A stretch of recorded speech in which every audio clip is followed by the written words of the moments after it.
बाद हम next medical number जो है वो 3.10 की तरफ मूव करते हैं।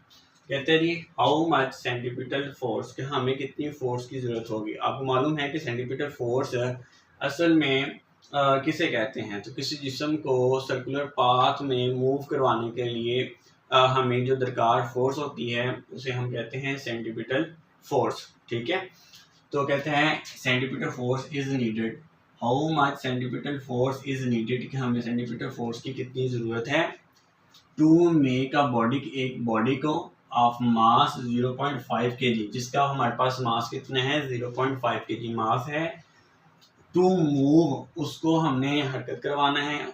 ठीक है, इन आ सर्कल, सर्कल के अंदर, सर्कल ऑफ द रेडियस, और उस सर्कल का जो रेडियस है वो हमारे पास कितने हैं 50 सेंटीमीटर, विद आ स्पीड, और फिर वो जो हमारे पास मास है, ठीक है, एक बॉडी है जिसका मास कितने हैं 0.5 kg, तो वो मूव करना चाहिए कितनी स्पीड से 3 मीटर पर सेकंड की वेलोसिटी से मूव करना चाहिए। तो लेट बी सपोज, हम फर्ज कर लेते हैं कि ये आपके पास क्या है जी, एक सर्कल है, ठीक है, और ये उसका मरकज़ है, और इसके मरकज़ से लेके उसकी बाउंड्री तक का जो डिस्टेंस है आर, वो कितने हैं आपके पास, रेडियस वो है 50 सेंटीमीटर। तो वो मेंशन में यहाँ पे कर देता हूँ कि ये हमारे पास कितना है जी 50 सेंटीमीटर है जी इसका रेडियस।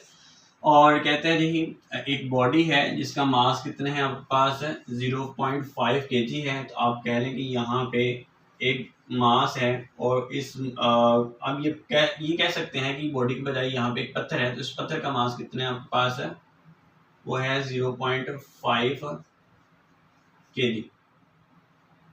ठीक है, अब कहते हैं इस पत्थर को जो है वो आपने इस सर्कुलर ट्रैक के ऊपर जो है वो मूव करवाना है।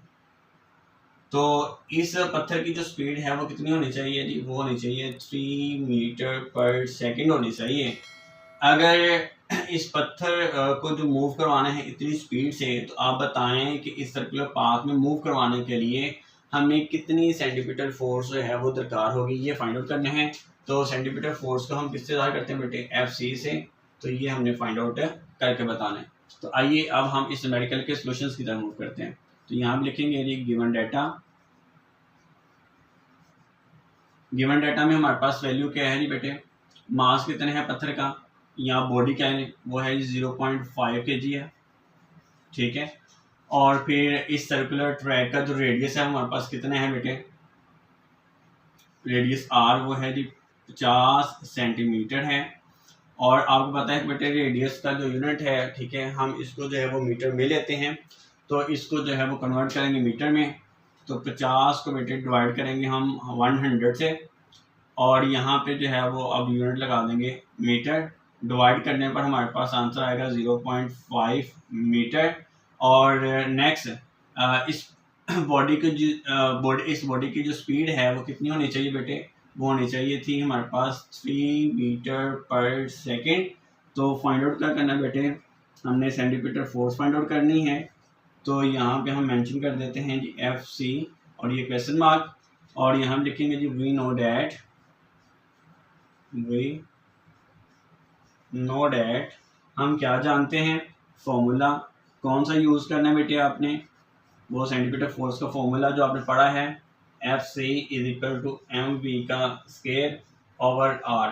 तो बेटे इस फॉर्मूले के अंदर जो है वो हम वैल्यूज पुट करेंगे और उसके बाद इसको सिंप्लीफाई कर देते हैं। ठीक है जी, m की वैल्यू बेटे कितनी है, वो है जी 0.5। ठीक है, और इस v की वैल्यू की जो है वो हमारे पास कितनी है जी, वो है जी 3। और बेटे इसके ऊपर स्केयर है तो हम इसके ऊपर स्केयर ले लेंगे, और बटे के नीचे हमारे पास यहाँ पे क्या है r, और r की वैल्यू कितनी है हमारे पास बेटे 0.5 मीटर। तो याद रखिए कि जब हमने वैल्यूज पुट करनी होती है तो यूनिट से नहीं लिखना होता जी। तो यहाँ पे हम वैल्यू पुट कर देते हैं 0.5। ठीक है, अब इसको सॉल्व करते हैं, ये 0.5 के साथ कैंसिल, 3 का स्केयर लेंगे तो बेटे हमारे पास आंसर आ जाएगा 9 जी। तो अब हमारे पास आंसर है वो हमारे पास कितना आ गया जी 9, और फोर्स का यूनिट जो है वो हमारे पास क्या होता है बेटे, न्यूटन। तो आई होप कि ये न्यूमेरिकल आपको जो है वो समझ आ चुका होगा। अगर फिर भी आपको किसी भी किस्म की जो है वो परेशानी हो तो आप प्लीज़ कमेंट सेक्शन में मुझसे पूछें, मैं उसका आंसर देने की कोशिश करूँगा। तो अब इन दोनों न्यूमेरिकल्स के बाद हम न्यूमेरिकल नंबर जो है वो 3.6 और 3.7 करेंगे, क्योंकि ये हमने दोनों न्यूमेरिकल्स स्किप किए थे।